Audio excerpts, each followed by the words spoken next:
Good afternoon, everyone. I'd like to start today by acknowledging the traditional custodians of the land in which we're meeting on, the lands of the Ngunnawal people, and also extend an acknowledgement to the land on which this research takes place, which is the land of the Whadjuk people of the Noongar Nation in Perth, Western Australia. So my name's Emma Vieira, and today I am presenting on behalf of Dr. Mandy Wilson, who was unfortunately unable to join the conference this year. We and my colleague who spoke before me, Emma, are from the National Drug Research Institute at Curtin University in Perth, WA. And my presentation is about family and domestic violence and its involvement in women's pathways to prison. So firstly, I'll give some background into the previous research that we've conducted and explain how it led to the current Beyond Violence project, being aware that you might have heard a little bit about this already from my colleague who spoke before me, and apologies if there are a couple overlaps. I'll then provide an overview of the characteristics of female prisoners in Australia, as well as those who make up the Beyond Violence sample. Next, detailing the experiences of violence among women incarcerated in WA, before finishing with implications and further considerations. So some background. Beyond Violence is a trial of a prison-based intervention for Aboriginal and non-Aboriginal women who use force. The project is an international partnership between Australian and North American researchers, led by Professor Tony Butler and involving Cheryl Kubiak and Stephanie Covington, who was the original developer of the program. The team is led with both Aboriginal and non-Aboriginal academics, and the program itself is run with at least one Aboriginal facilitator within the prisons. We also wish to extend our thanks to the WA Department of Justice for their continued assistance throughout the project, the research officers working with us, and most importantly to the women who have chosen to participate in the program and share their stories with us. So before I begin, particularly because I'm speaking about women who've used force, it's important to note that in Australia, as elsewhere, most violence is perpetrated by men, and addressing and eliminating male violence, especially that relating to women and children, is a national priority. So, Beyond Violence was based on a previous project which explored the social and cultural resilience and emotional well-being of incarcerated Aboriginal mothers, the Aboriginal Mothers in Prison project for short. So 84 interviews were conducted with the women, and the findings revealed that 88% had experienced violence against them. This lines up with the research indicating that Aboriginal women are overwhelmingly the victims of violence in their communities. In fact, they're 34 times more likely to have been hospitalised as a result of injuries caused by assault, and 10 times more likely to die from these injuries as opposed to non-Aboriginal women. Furthermore, we found that 69% of participants had reported using violence against others, and this was mostly, but not exclusively, in response to violence perpetrated against them. As we know, the consequences for using violence include incarceration and losing children to welfare, which many of the mothers in the study had experienced themselves.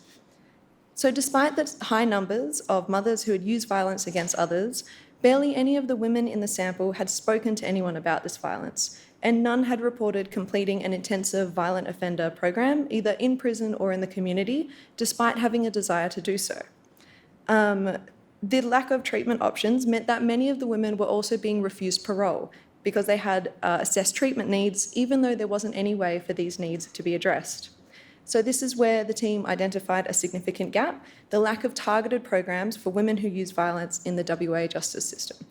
This led to the NHMRC proposal, which was successful, and so the Beyond Violence research trial began in Boronia and Bandiat prisons, which are two prisons, women's prisons in Western Australia. So we've heard a bit about this already, but the Beyond Violence program is a targeted substance use, mental health and violence intervention, and is a tertiary violent offender treatment and prevention program which deals with the violence and trauma that incarcerated women have experienced, as well as the violence that they've committed themselves. It's a before and after trial and conducted over a 5-year period. So the primary aim of the project is to evaluate the effectiveness of the program in reducing recidivism of both Aboriginal and non-Aboriginal women who have a current or historic violent conviction. Secondary aim is to examine the effectiveness of Beyond Violence on measures of depression, PTSD, anger and substance use. And these measures are collected at baseline and then 3, 9 and 15 months post-release. Moving now to an overview of female prisoners in Australia.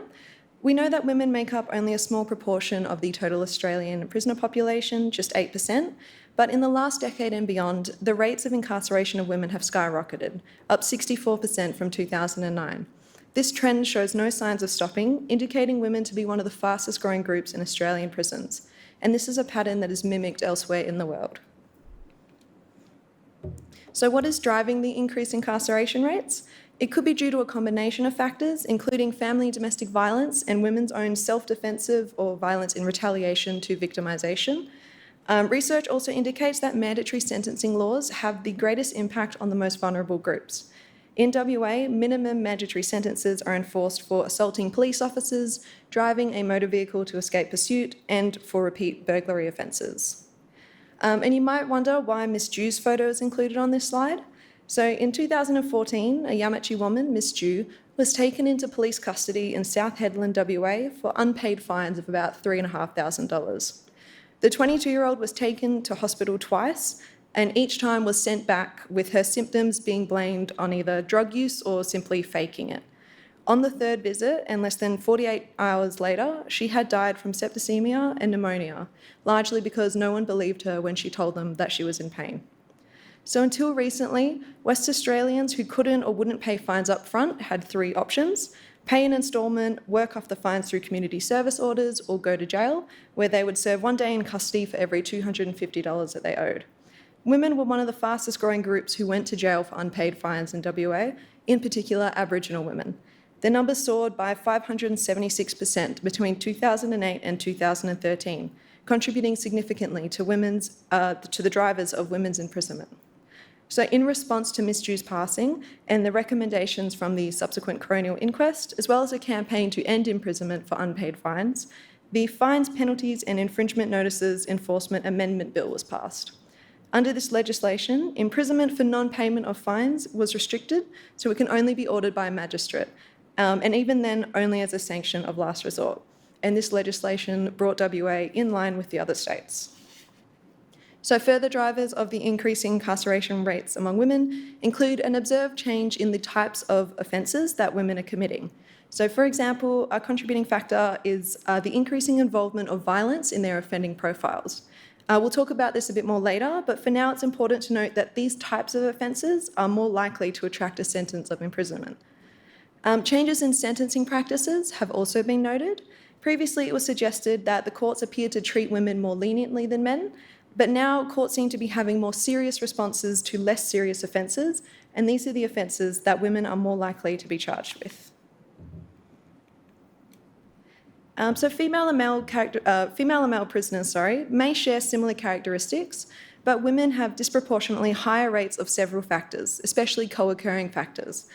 So as you can see, these include previous childhood neglect, poverty, underemployment, family breakdown, trauma, substance use, mental health issues, and sexual and physical abuse. Additionally, victimisation as adults, which I'd like to draw your attention to. Previous studies of incarcerated women have shown extremely high levels of violent victimisation among this group, upwards of 80%, and link women's experiences of family and domestic violence to their pathways to prison. I'd like to note that the Royal Commission into Aboriginal Deaths in Custody emerged with a number of key recommendations, and one of this being that imprisonment should only be utilised as a last resort. With the rising incarcerated population and the disproportionate imprisonment of Aboriginal people, we can see that this recommendation is not being adhered to. So we know that despite making up only 3% of the population, of the adult female population, Aboriginal and Torres Strait Islander women constitute around a third of women in Australian prisons. When considering Aboriginal people's overrepresentation in prison, we must also recognise the impact of colonial practices on family and cultural breakdown and the continuing inter- and transgenerational trauma experienced by this community. So the women involved in the Beyond Violence project are those who are convicted of or awaiting sentencing for violent offences. From 2006 to 2016, the number of women sentenced for violent offences in Australia increased by more than 50%. In 2021, nearly half of women in Australian prisons were convicted of or awaiting sentences for violent offences. Aboriginal women are overrepresented in these statistics as well. 58% of Aboriginal women compared to 58% of Aboriginal women compared to 40% of non-Aboriginal women are in prison for violent offences. However, it is important to remain cautious when we discuss these kind of statistics. Most women commit minor non-violent crime. However, given that violent offences are more likely to attract a prison sentence, there is a substantial proportion of female prisoners who are incarcerated for violent offences. So before I present some of the data, I just did want to flag that some of the material is sensitive and difficult to hear, and there is some missing data for the reasons listed on the slides. I also want to add that our study has received ethics approval from WAHEC, which is the West Australian Aboriginal Health Ethics Committee, as well as ethics from Curtin University. Our interviews with the women were conducted narratively, and they had no obligation to answer any questions that they weren't comfortable with. And we do have referral protocols in place for the women that we interview, both in prison and in the community. So Beyond Violence has a total of 198 participants, who were those either in the control group who received treatment as usual in the prison, or in the intervention group who took part in the program. You can see a range of demographics in front of you, but notably 69% of our participants are Aboriginal or Torres Strait Islander. Nearly half had spent time in juvenile detention, with 67% having previously spent time in adult prison. Around 40% left school before year 10. Of the Aboriginal participants, 3/4 had reported that they had family members taken away throughout the stolen generations. Half of all participants lived with a relative outside of the family home as a child for a long period of time. And finally, a huge 80% of participants were mothers to nearly 500 children, often referred to as the invisible victims. So as part of our interviews with the women, we collected data on their experiences of trauma as children using the Adverse Childhood Experiences Scale, or ACEs for short. These ACEs aren't uncommon in women generally, especially if they're limited to 3 or fewer. However, in our cohort, only 10 of the women that we interviewed reported no adverse childhood experiences. 60% had experienced 5 or more. In comparison, according to the CDC, only 14% of the general adult population experienced 4 or more adverse childhood experiences. And astonishingly, 18 of our participants reported exposure to all 10 of these experiences in their childhood. So looking at our data, it is notable that nearly half of our participants had experienced childhood sexual abuse, and just over half had experienced emotional neglect. There were also high numbers of household dysfunction in our participants' childhoods, including higher rates of witnessing domestic violence, parental separation or divorce, and substance use within the household. Previous research has indicated a relationship between the presence of ACEs and social and economic vulnerabilities and negative health and wellbeing outcomes. There is a dosage relationship between ACEs and victimisation in the form of domestic and intimate partner violence. Patterns of victimisation that begin in childhood and are repeated throughout adult relationships are considered a contributing factor for female anger and aggression.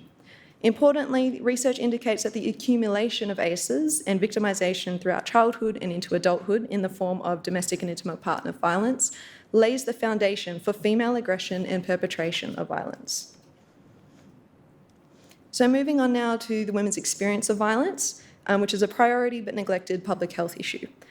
So violence is obviously associated with fatal and non-fatal injury, but also with mental health problems, substance use, and social impacts such as poverty and homelessness.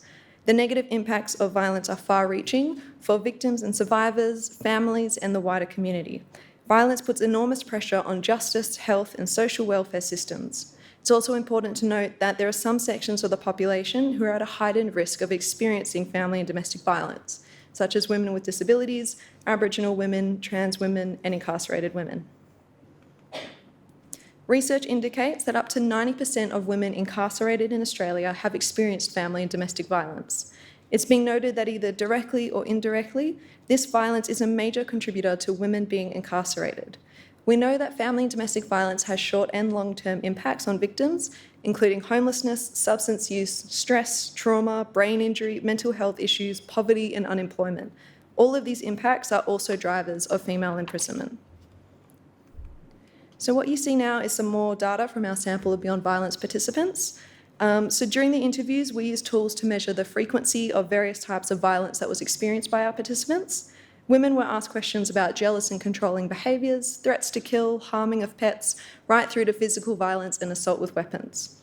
So as you can see, over 80% of our participants have had a partner or an ex-partner threaten to harm or kill them, use physical violence against them, and exhibited jealous or controlling behaviours.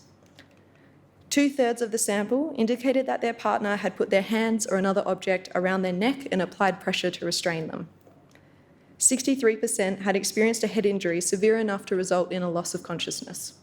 It's important to note that the number of women that experienced violence in our study is even higher than in other studies of incarcerated women, but this could possibly highlight the intersection between experiences of family and domestic violence and self-defensive violence.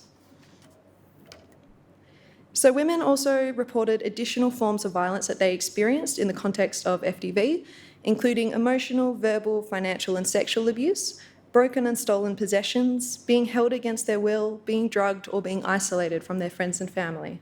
As women have said in our interviews, he smashed the house up, smashed my car, burnt my clothes, verbal abuse. He used to smash his head on the wall and his family would come over and he would say that I did it. Another participant said, he dug graves under the house saying that he was going to kill me. He threatened to drive off a cliff and kill me and our daughter. So another important and under-recognised form of violence that many of the women experienced was head injuries. So traumatic brain injuries are a major cause of disability and mortality worldwide, but it's considered a silent epidemic.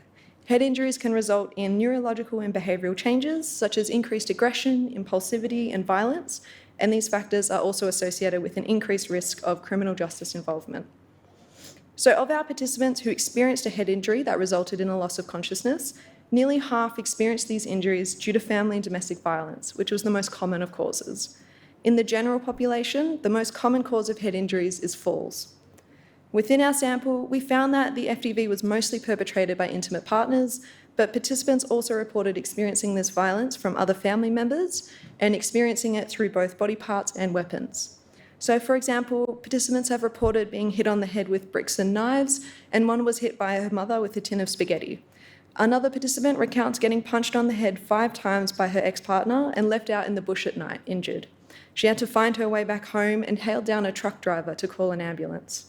Yet another participant woke up 3 days after a domestic violence incident in which they were getting flogged and hit with a meat cleaver. So we've heard about all these awful and violent traumatic experiences that the women have been through, but are they reporting them to the authorities? From the previous research that the team were involved in, as well as from the broader research, we know that women are choosing not to report the violence that they experience for many reasons, including fears of being arrested as the aggressor, which according to mounting evidence is a problem for women who call the police to respond to their partner's violence. There are also fears of being arrested for another offence, fears of having their children removed from them, or a fear of partner retaliation. Additionally, family violence can be normalised or seen as no one else's business. So as one participant from the study said, I wasn't allowed to go anywhere. He kept me in. I had to make excuses for bruising or injuries. He was always there. I couldn't report it. He was very controlling. I couldn't run to family. He would threaten them. I was never brave enough to charge him. Another participant noted that the police weren't protectors for her, that they would be the last people that she would run to. And that was a quote from one of our Aboriginal participants. So although women aren't reporting their violent experiences, we have found that they're fighting back. Similar numbers of Aboriginal and non-Aboriginal women within our study reported that they had fought back in the context of intimate partner violence. One participant explained how she hit him in the head with a Jim Beam bottle just the one time, but notes that it didn't stop the violence even though he was shocked. Other participants talk about trying to fight back, but being unable to, or it leading to worse violence.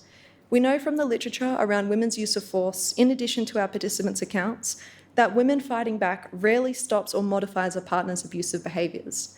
In fact, it can increase a woman's vulnerability to injury and, importantly, can lead to their arrest as the perpetrator. For many of the women in our study, fighting back and defending themselves contributed to their current or previous incarcerations. So what are the implications from our research? Our prisons are full of women who have experienced multiple traumas throughout their lifetime and are experiencing them at much higher rates than women in the community. It's important to highlight the huge economic cost of incarceration. In Australia, it costs $272 a day per prisoner, compared to $25 a day per offender in the community.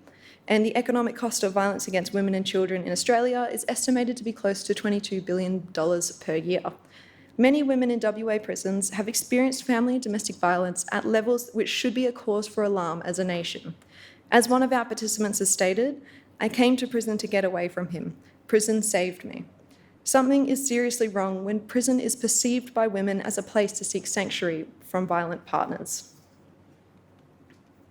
So the key recommendations from our research indicate the urgent need to respond more effectively to end men's violence against women and children.